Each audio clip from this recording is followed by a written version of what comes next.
Hey there, beer tubers. Welcome back to Maxwell Starr's beer review. This one here might come across as a bit of an oddity to review in the summertime, but I just recently acquired this one in a trade. A buddy of mine went down last fall to Halifax and picked this up at the Propeller brewery. Around the same time, he borrowed a pack of screwdrivers and said that, hey, I'll tell you what, when I give you your screwdrivers back as a thank you, I'll give you a bottle of Propeller pumpkin ale. Well, he finally lived up to that promise, but in June. So now I've got this Propeller pumpkin ale that I'm hoping is still good. So keep in mind that because I'm reviewing this, like 9 months after it was produced, may not necessarily reflect its actual flavor profile. Still, I'm going to take a look at it anyway because I got to drink it at some time. He was nice enough to give this to me, and I also acquired a bunch more brews in that same trade. So yeah. Anyway, so let's see. Propeller Pumpkin Ale is a very popular seasonal they've got down there in Halifax. For the last several years I've heard of it. They've been having trouble keeping it in stock because it sells out every single time they produce it. The side of the bottle says, Propeller Brewing Company, Halifax's finest microbrewery, I imagine Garrison might argue with that, is pleased to offer our fall specialty, Propeller Pumpkin Ale. We make this ale using Howard Dill's famous Atlantic Giant pumpkins with a special blend of spices. This, of course, in addition to the usual ingredients. Highest quality malted grains and hops, water and yeast. Big pumpkins, big taste, best beer brewed here. Cool. Yeah, if you didn't know already, Howard Dill's pumpkins are world famous. They're the largest pumpkins in the world. At least they were several years ago. They're the size of like bears. They're huge. You'd have to look it up. Anyway, so this actually says on the side that it was brewed September, third week of September. Yeah. Oh, let's crack it open. Not a twist off. Pop that off. And give it a pour here.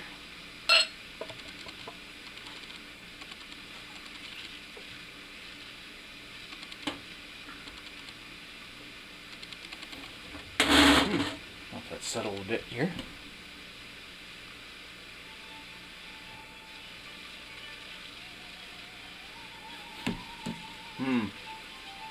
I'm smelling something off of the top of that. I don't know if I'm supposed to.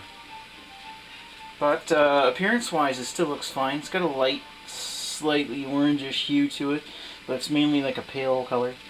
About a half finger ahead. It's creamy though. Give it a sniff.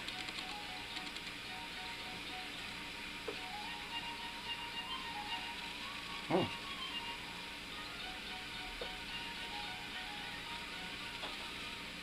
It's coming off as malty with a hint of pumpkin. It's fairly like a mild smell. I'm picking up hints of spices such as mild cinnamon. Maybe a hint of what was that? Nutmeg or something.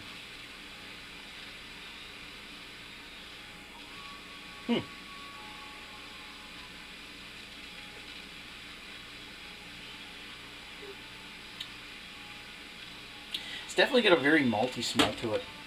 More malty than pumpkin. But the spices are actually quite nice. But the spices aren't really biting. Ooh, wait a minute. Very nice. Oh, that smells like very nice pumpkin pie kind of smell now. You have to search for it in the back of that smell, but that's nice. Almost no trace of hops in that smell. Very faint floral hop.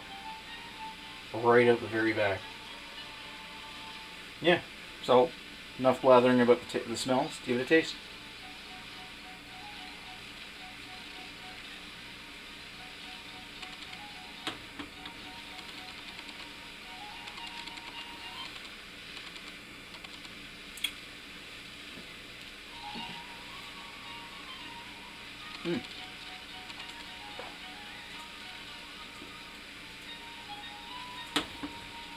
That's different.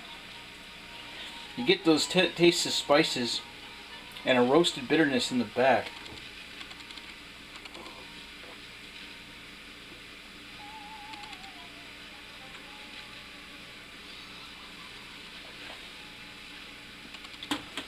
There is taste of pumpkin in the very back of the tongue, but it's not omnipresent. Like it's like when you see the name pumpkin ale, you think that maybe, hey,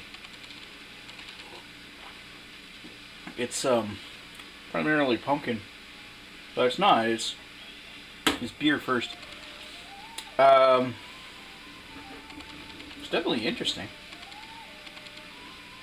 I've never had a pumpkin ale before, so to be fair, I've heard of like pumpkin ales can vary quite considerably. They're mainly like they can vary from being like almost like a Oktoberfest with extra spices, or to like a mild one. This one's what I would think would be a mild one. It's mainly some mild pumpkin flavor and some spices in what's basically just your pale ale.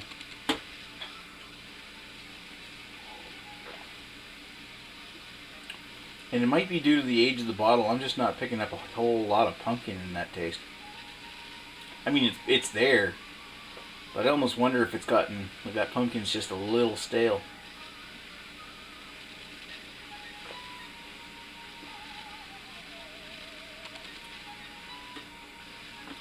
But that spice is in the back, with the mild cinnamon and the nutmeg, and might be something else too, kind of invoke memories of like a pumpkin pie. But it's very faint. Like that bitterness in the back takes over from that flavor.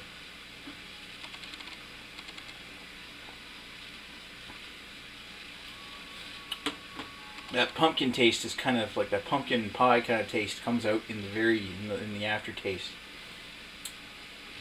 It's a nice medium to light drinking beer. I can see why this is a favorite. 5% ABV it says. So I'm going to sit down with this for a few minutes and I'll come back with some thoughts on it. Be right back.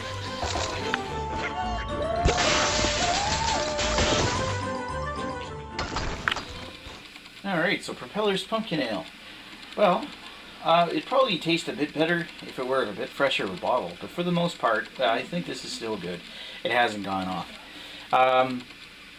It has a nice aftertaste of pumpkin pie. Nice mild cinnamon, mild nutmeg, and that mild like pumpkin flavor to it. For the most part, though, it tastes mainly just like a generic pale ale. Even so, I do like it and I do appreciate the attempt. If I were to have more pumpkin ales, maybe it wouldn't be so special. But here in the Maritimes, this is about all we've got. So, I'm thinking of giving this a 3.5 out of 5, just because it's certainly worth a try. And you know what, kudos for the effort. But there's probably better stuff out there. And as for just a regular beer, some of you might not like this one. Either for the spices, my fiance didn't quite like it, thought it wasn't really that drinkable. But you know what, I actually went through that, and I'm surprised that it kept that well for being mainly a malt-heavy beer brewed last September, and this is now June, 9 months later. So I'd certainly recommend trying this if you get a try, and I wouldn't mind trying the 2011 bottle too once they come out this fall. But hey, the summer just started. I'm not in a hurry to get over the summer just yet, so I'll wait. Until then, this is Maxwell Starr's beer review, and thanks for watching. Subscribe to the channel if you want to see more beer reviews coming up soon. Talk to you later. Bye.